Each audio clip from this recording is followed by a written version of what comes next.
Hi there, my name's Liam and welcome to Geology Bites, a nice short little series about the basic geological principles that you might learn during a geology degree. Now today's topic is unconformities. Now an unconformity can be defined as a period of erosion or a gap in time that is preserved in the rock record.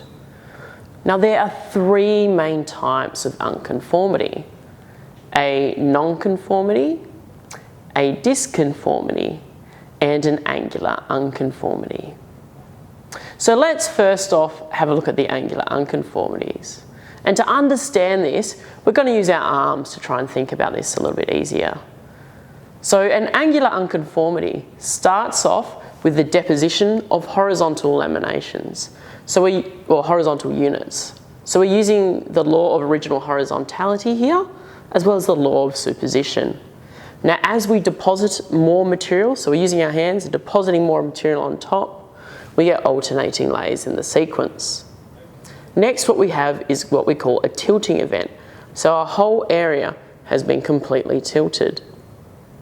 So this becomes that part of that angular unconformity that we're talking about.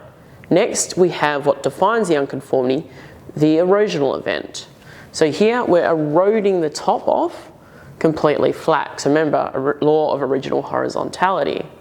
Everything that erodes will be completely flat. So now we have angular beds with a flat surface that cross-cuts these. And then using the law of superposition and original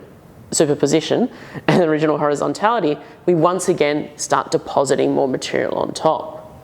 And this is what gives us our angular unconformity. The next type of unconformity is what we call a nonconformity. Now a nonconformity is really interesting. Similar to the angular unconformity, we start off with flat beds. However, next we have what we call an intrusive unit. So a geological unit that is actually encased within other rocks, but is younger than them. So for example, a big volcanic dike. So lots of volcanic material intruding into the rest of the region.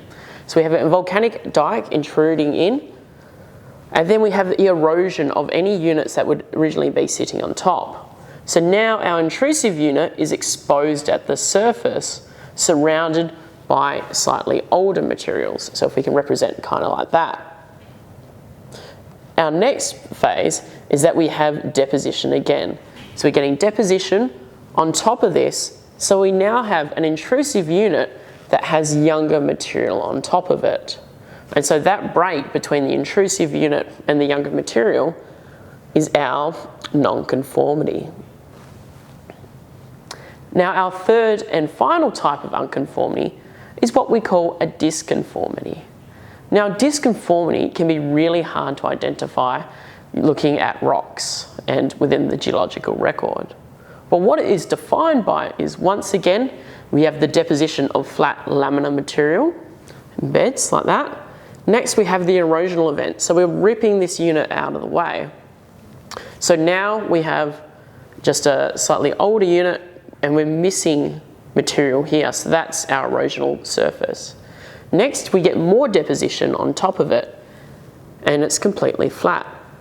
So if you remember earlier on how we had just both flat units, that's fine because they were moving upwards in time with no break. However, now marked right here, we have a break in time. So this is really important. And to try and understand if there is an unconformity there in a disconformity, we have to look at things like fossils and chemicals as well as mineral compositions to try and understand if there is a time gap, and B, how big it is. So just to recap, we have three main types of major unconformities. We have an angular unconformity like that, we have a nonconformity like that, and we have a disconformity like that.